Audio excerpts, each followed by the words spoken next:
ರಾಜ್ಯ ಕಾಂಗ್ರೆಸ್ನಲ್ಲಿ ನಾಯಕತ್ವ ಬದಲಾವಣೆಯ ಫೈಟ್ ವಿಚಾರಕ್ಕೆ ಸಂಬಂಧಪಟ್ಟಂತೆ ಮುಖ್ಯಮಂತ್ರಿ ಸಿದ್ದರಾಮಯ್ಯಗೆ ಹೈಕಮಾಂಡ್ ಬಲ ಜಾಸ್ತಿಯಾಗಿದೆ.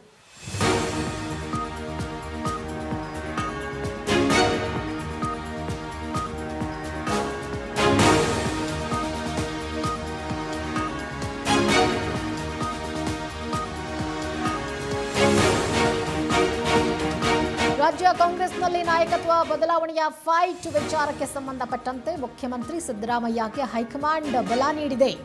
ಕುರ್ಚಿ ಫೈಟ್ನಿಂದ ದೂರ ಉಳಿದಿದೆ ಕಾಂಗ್ರೆಸ್ನ ಹೈಕಮಾಂಡ್.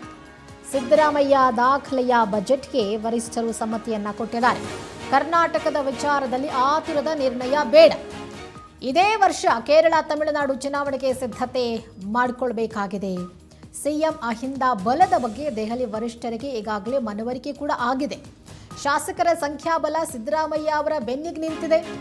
ಹಾಗಾಗಿ ಸದ್ಯಕ್ಕೆ ಬಜೆಟ್ ಕಡೆ ಗಮನ ಹರಿಸಿದ್ದಾರೆ ಸಿಎಂ ಸಿದ್ದರಾಮಯ್ಯ.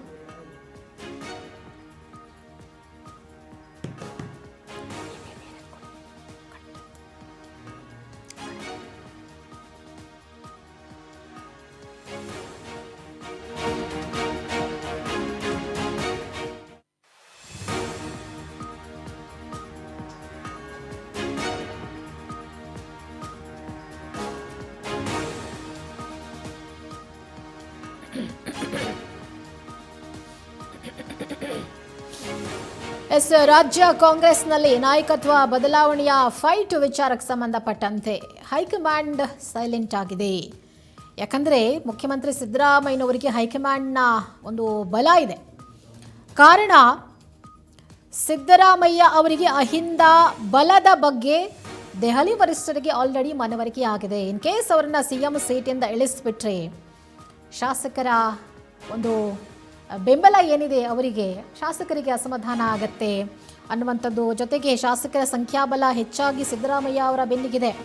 ಹೀಗಾಗಿ ನಾವು ಅವರನ್ನು ಕೆಳಗಿಳಿಸಿದ್ರೆ ಪಕ್ಷಕ್ಕೆ ಹಿನ್ನಡೆಯಾಗತ್ತೆ ಅನ್ನುವಂಥ ಒಂದು ದೂರದೃಷ್ಟಿಯಿಂದ ಸದ್ಯಕ್ಕೆ ಹೈಕಮಾಂಡ್ ಈ ವಿಚಾರದಲ್ಲಿ ಸೈಲೆಂಟ್ ಆಗಿರೋದು. ಈ ಬಗ್ಗೆ ಮತ್ತಷ್ಟು ಡೀಟೇಲ್ಸ್ ಕೊಡ್ತಾರೆ ನಮ್ಮ ರಿಪೋರ್ಟರ್ ಜೋಯಲ್, ದೂರವಾಣಿ ಸಂಪರ್ಕದಲ್ಲಿದ್ದಾರೆ. ಎಸ್ ಜೋಯಲ್, ಈ ಕುರ್ಚಿ ಫೈಟ್ ವಿಚಾರಕ್ಕೆ ಸಂಬಂಧಪಟ್ಟಂತೆ ಸದ್ಯಕ್ಕೆ ಕಾಂಗ್ರೆಸ್ ಹೈಕಮಾಂಡ್ ಯಾವುದೇ ನಿರ್ಧಾರ ಇನ್ನೂ ಮಾಡಿಲ್ಲ. ಕಾರಣ ಅವರಿಗೆ ಸಿದ್ದರಾಮಯ್ಯನವರ ಬಲ ಏನು, ಶಾಸಕರ ಬಲ ಎಷ್ಟಿದೆ, ಅಹಿಂದ ಬಲ ಎಷ್ಟಿದೆ ಅನ್ನೋದು ದೆಹಲಿ ವರಿಷ್ಠರಿಗೆ ಗೊತ್ತಿದೆ. ಬಹುಶಃ ಈ ಸಿದ್ದರಾಮಯ್ಯ ಅವರ ಬಲವನ್ನು ಅರ್ಥ ಮಾಡಿಕೊಂಡು ಹೈಕಮಾಂಡ್ ಸೈಲೆಂಟ್ ಆಗಿರ್ಬೋದಾ? ಖಂಡಿತವಾಗ್ಲೂ ಸುಧಾ, ಯಾಕೆಂತಂದ್ರೆ ರಾಜ್ಯ ಕಾಂಗ್ರೆಸ್ನಲ್ಲಿ ಬಹಳ ದಿನಗಳಿಂದ ಈ ಒಂದು ನಾಯಕತ್ವ ಬದಲಾವಣೆಯ ಫೈಟ್ ನಡೀತಾ ಇರುವಂತದ್ದು, ಈ ಬಗ್ಗೆ ಚರ್ಚೆ ಕೂಡ ನಡೀತಾ ಇದೆ. ಆದ್ರೆ ಮುಖ್ಯಮಂತ್ರಿ ಸಿದ್ದರಾಮಯ್ಯನವರು ಈ ಒಂದು ವಿಚಾರದಲ್ಲಿ ಬಹಳ ದೊಡ್ಡ ಮಟ್ಟಿಗೆ ಒಂದು ಮುನ್ನಡೆಯನ್ನ ಸಾಧಿಸಿರುವಂತದ್ದು. ಯಾವುದೇ ರೀತಿಯಲ್ಲೂ ಕೂಡ ಡಿ.ಕೆ. ಶಿವಕುಮಾರ್ ಅವರಿಗಿಂತಲೂ ಕೂಡ ಒಂದು ಪಟ್ಟು ಮುಂದೆನೆ ಅವರು ಇರುವಂತದ್ದು. ಸದಾಕಾಲ ಈ ಒಂದು ಫೈಟ್ ಯಾವಾಗಿಂದ ನಡೀತಾ ಇದೆ ಆಗೆಲ್ಲವೂ ಕೂಡ ಸಿದ್ದರಾಮಯ್ಯನವರಿಗೆ ಮುನ್ನಡೆ ಆಗ್ತಾ ಬರ್ತಾ ಇರುವಂತದ್ದು ನಾವು ಗಮನಿಸ್ತಾ ಇದ್ದೇವೆ. ಒಂದು ಬಹಳ ವಿಶೇಷವಾಗಿ ನಾವು ಗಮನಿಸಬೇಕಾದಂತದ್ದು, ಸಿದ್ದರಾಮಯ್ಯನವರು ಬಹಳ ಕೂಲ್ ಅಂಡ್ ಕಾಮ್ ಆಗಿ ಈ ಒಂದು ವಿಚಾರದಲ್ಲಿ ಇರುವಂತದ್ದು. ಯಾಕೆ ಅಂತಂದ್ರೆ ಅವರ ಹಿಂದೆ ಹೈಕಮಾಂಡ್ ನ ಬಲ ಇದೆ ಅನ್ನುವಂಥದ್ದು ಬಹಳ ಸ್ಪಷ್ಟವಾಗಿ ಅವರಿಗೆ ತಿಳಿದಿರುವಂತ ವಿಚಾರ. ಹಾಗಾಗಿ ಅವರು ಹೆಚ್ಚಿಗೆ ಎಲ್ಲೂ ದೊಡ್ಡ ಮಟ್ಟಕ್ಕೆ ತಲೆ ಕೆಡಿಸಿಕೊಳ್ಳುವಂತ ವಿಚಾರಕ್ಕೇನೆ ಹೋಗ್ತಾ ಇಲ್ಲ. ಯಾವುದೇ ರೀತಿಯಾದಂತಹ ಇಲ್ಲ ಸಲ್ಲದ ಹೇಳಿಕೆಗಳನ್ನು ಕೂಡ ಅವರು ಎಲ್ಲೂ ಕೊಡುವಂತ ಕೆಲಸವನ್ನ ಮಾಡ್ತಾ ಇಲ್ಲ. ಯಾಕೆಂದ್ರೆ ಬಹಳ ಸ್ಪಷ್ಟವಾಗಿ ಗೊತ್ತಿದೆ ಹೈಕಮಾಂಡ್ ತನ್ನನ್ನ ಎಷ್ಟು ಸಮಯಗಳ ಕಾಲ ಮುಂದುವರಿಸುತ್ತೆ ಅನ್ನುವಂತ ವಿಚಾರ. ಬಹಳ ಚರ್ಚೆಗಳು ನಡೆದವು. ಪವರ್ ಶೇರಿಂಗ್ ಹಾಗೆ ಹೀಗೆ ಅನ್ನುವಂತ ವಿಚಾರ, ಆ ವಿಚಾರ ಇನ್ನೂ ಕೂಡ ಗೊತ್ತಿಲ್ಲದಂತ, ಅಂದ್ರೆ ಎಲ್ಲೋ ಒಂದು ಕಡೆ ಒಳಗೊಳಗೆ ಆದಂತ ವಿಚಾರ. ಆ ನಿಟ್ಟಿನಲ್ಲಿ ಸ್ಪಷ್ಟವಾದಂತ ನಿಲುವು ಯಾರು ಕೂಡ ತೆಗೆದುಕೊಳ್ಳುವ ಹಾಗಿಲ್ಲ ಅಥವಾ ಅದ್ರ ಬಗ್ಗೆ ಹೇಳುವ ಹಾಗೆ ಕೂಡ ಇಲ್ಲ. ಸಿಎಂ ಡಿ.ಕೆ. ಶಿವಕುಮಾರ್ ಅವರು ಕೂಡ ಆ ಬಗ್ಗೆ ಸ್ಪಷ್ಟವಾಗಿ ಹೇಳುವಂತ ಪ್ರಯತ್ನ ಎಲ್ಲೂ ಕೂಡ ಮಾಡಿಲ್ಲ. ಬೇರೆ ರೀತಿಯಾಗಿ ಇಂಡೈರೆಕ್ಟ್ ಆಗಿ ಹೇಳುವಂತ ಪ್ರಯತ್ನ ಎಲ್ಲ ಮಾಡಿದ್ರು. ಆದ್ರೆ ಈಗ ಬಹಳ ಪ್ರಮುಖವಾಗಿ ನಾವು ಗಮನಿಸಬೇಕಾದಂತದ್ದು ಅಂದ್ರೆ ಕೇರಳ ತಮಿಳುನಾಡು ಚುನಾವಣೆ ಏನಿದೆ ಈ ವಿಚಾರವಾಗಿ ಕೂಡ ಒಂದಷ್ಟು ಸಿದ್ಧತೆಗಳು ನಡೀತಾ ಇದೆ. ಸಿಎಂ ಸಿದ್ದರಾಮಯ್ಯನವರ ಹಿಂದೆ ಅಹಿಂದ ಅನ್ನುವಂತಹ ಬಲ ಇದೆ. ಸೊ ಬಹಳ ಕ್ಲಿಯರ್ ಕಟ್ ಆಗಿ ದೆಹಲಿಯ ನಾಯಕರುಗಳಿಗೆ, ಹೈಕಮಾಂಡ್ ನಾಯಕರುಗಳಿಗೆ ಸ್ಪಷ್ಟವಾಗಿ ಏನು ಸಿಎಂ ಸಿದ್ದರಾಮಯ್ಯನವರ ಬಲದ ಬಗ್ಗೆ ಸಂಪೂರ್ಣವಾದಂತಹ ನಂಬಿಕೆ ಇದೆ.